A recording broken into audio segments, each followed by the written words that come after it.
કંચન મહોલ કર્યા સુખકારી.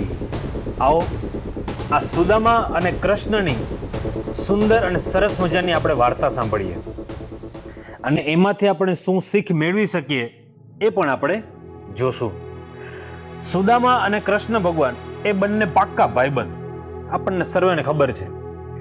ઘણા વર્ષ સાથે રહ્યા, સાથે ભણ્યા પણ ખરા, અને એ પછી બધા છૂટા પડ્યા. કૃષ્ણ ભગવાન દ્વારકાના રાજા થયા અને સુદામાનો વ્યવહાર બગડી ગયો. હવે વ્યવહાર એટલો બધો ખરાબ થયો કે એને ખાવાનું પણ કાંઈ એની પાસે રહ્યું નહીં. પછી એના બૈરાએ એને કીધું કે તમે કૃષ્ણ ભગવાન પાસે જાઓ, તમારો તો એ પરમ મિત્ર થાય, જો કંઈક આપણી મદદ કરે તો આપણો કંઈક વ્યવહાર સચવાય.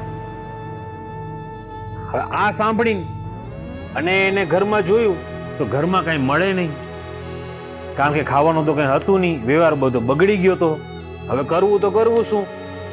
એના બૈરાએ બાજુમાંથી તાંદુલ લઈને અને સુદામાને આપ્યા. હવે સુદામા તો ખોડમતો 3 દીએ દ્વારકા પહોંચ્યો રાતના ભાગમાં. હવે દ્વારકા પહોંચ્યો ને તો ત્યાં ગુગડી બ્રાહ્મણો બધા દરવાજા ઉપર બેઠા હતા, અને આને સુદામાને જોઈને અને કે તું અહીં કોણ છે, અહીંથી ભાગ, તારું અહીંયા કઈ કામ નથી, એમ એને બધા ધૂતકારતા હતા. પણ સુદામાએ કીધું કે કૃષ્ણ છે એ મારો મિત્ર છે, મારે એને મળવું છે. ગુગડીઓએ એને ધૂતકાર્યો કે હાલ તારા જેવા તો અહીંયા રોજ આવે છે, તું અહીં નવાનો કેવો, એમ બધી વાત કરી. પણ સુદામાએ એમ કીધું કે તમે અંદર જઈને એમ કહો કે તમારો મિત્ર સુદામા તમને મળવા માટે આવ્યો છે. હવે આ સાંભળીને અને એના દરવેશ અને એના પહેરવેશ ને બધું જોઈને જે બાર જે ગુગડીઓ હતા એ બધા એને તો ધૂતકારતા હતા કે જવા દેવે, કઈ એમ કઈ થોડું કઈ કહેવાનું હોય કઈ. પણ એમાંથી એક હતા જે દયાવાન હતા, એને કીધું કે એમાં શું, આપણે તો કેવું જ છે ને રાજાને, પછી શું વાંધો. હવે એમ જઈને તો અંદર ગયા, અંદર જઈને રાજાને વાત કરી, મતલબ કે કૃષ્ણ ભગવાનને વાત કરી કે તમને કોઈ સુદામા નામનો મિત્ર મળવા માંગે છે. હવે આ સાંભળીને હવે કૃષ્ણ ભગવાન એ સોનાના સિંહાસન ઉપર બેઠા હતા, આજુબાજુ એના બધા સખાઓ બેઠા હતા, ધૂમધામ થતી હતી. એ બધાની વચ્ચે એમ કે ક્યાં છે, અને સોનાના સિંહાસન ઉપરથી ઊભા થઈને અને સીધા દોડવા માંડ્યા, અને દરવાજા ઉપર આવીને દરવાણીને કે તારે મને આ વાત પહેલા શું કામ ન કરી તે મને, એમ કરીને સીધા કૃષ્ણ ભગવાન દોડતા સીધા દરવાજા ઉપર નીચે પગથિયા ઉતરીને પહોંચી ગયા. અને જેવા સુદામાને જોયા એકદમ હરખ થઈ ગયા, અને એકદમ એને બાથમાં પકડી લીધા અને ભેટ્યા હરખના આંસુ નીકળી ગયા. એ પછી કૃષ્ણ ભગવાન સુદામાને પોતાના સોનાના સિંહાસન ઉપર બેસાડ્યા, એની આરતી ઉતારી અને સુદામાને કીધું કે મને બહુ ભૂખ લાગી છે, કઈ ઘરેથી મોકલાયું કે નહીં. હવે આ સાંભળીને અને સુદામાને સંકોચ થતા એને એક પોટલી કાઢી અને પોટલીમાં હતા તાંદુલ. હવે એ તાંદુલ કૃષ્ણ ભગવાનને આપ્યા, અને કૃષ્ણ ભગવાને એક મુઠ્ઠો તાંદુલનો ભર્યો અને મોઢામાં જેવો ફાકડો નાખ્યો તો ત્યાં જે સુદામાનો જે કૂબો હતો એ કૂબાની જગ્યા ઉપર સોનાનો આખો મહેલ થઈ ગયો.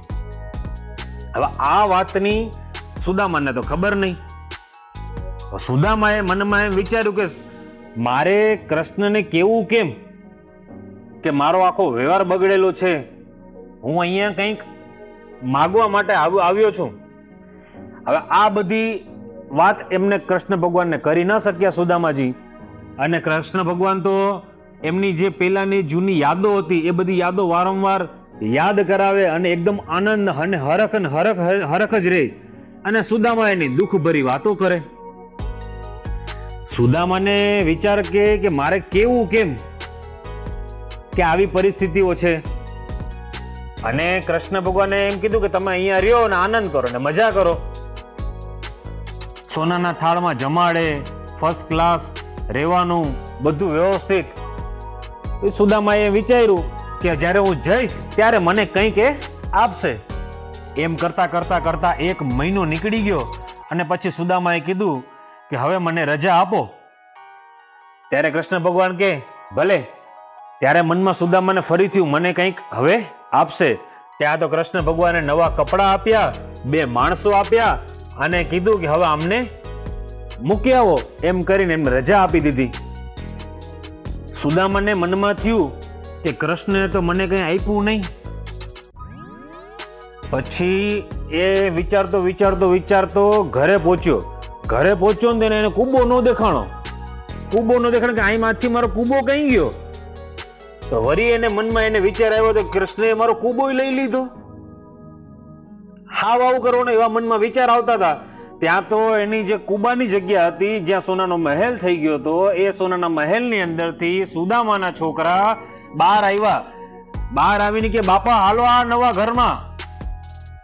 આ સુદામાને આશ્ચર્ય થયું અને એના છોકરાને પૂછ્યું કે આ મહેલ વળી કેદીના થઈ ગયા? છોકરાઓ કે બાપા આ મહેલને 1 મહિનો થઈ ગયો અને એને રાતના 9 વાગે આ બધા મહેલ થઈ ગયા. ત્યારે એને વિચાર આવ્યો કે નક્કી આ કૃષ્ણની લીલા છે અને એને મનમાં ખાતરી થઈ ગઈ કે આ કાર્ય કૃષ્ણએ જ કર્યું છે. તો રમવાનું ને જમવાનું ને સોનાની પાલખીમાં ફરવાનું ને આવો બધો તાલમેલ થઈ ગયો. પણ આની ઉપરથી આપણને શીખ શું મળે કે જો સુપાત્ર હોય ને તો મહેલોના જ મહેલો થઈ જાય છે. એના ઉપરથી દેવાનંદ સ્વામીની એક પંક્તિ છે, દુર્બળ સુદામે આણી દીધા મુષ્ટિ તાંબુલ મેવા, કંચન મહોલ કર્યા સુખકારી સંત પુરુષની સેવા. આના ઉપરથી વાત એવી છે કે ભગવાનને ગમતી વસ્તુ જો મળી જાય તો ભગવાન આપણી ઉપર રાજીને રાજી. આની ઉપરથી વાત આપણે એવી શીખવા મળે કે વાલી વસ્તુ જો ભગવાનને મળી જાય તો અનંત ગણી થઈને પાછી આપણને મળે.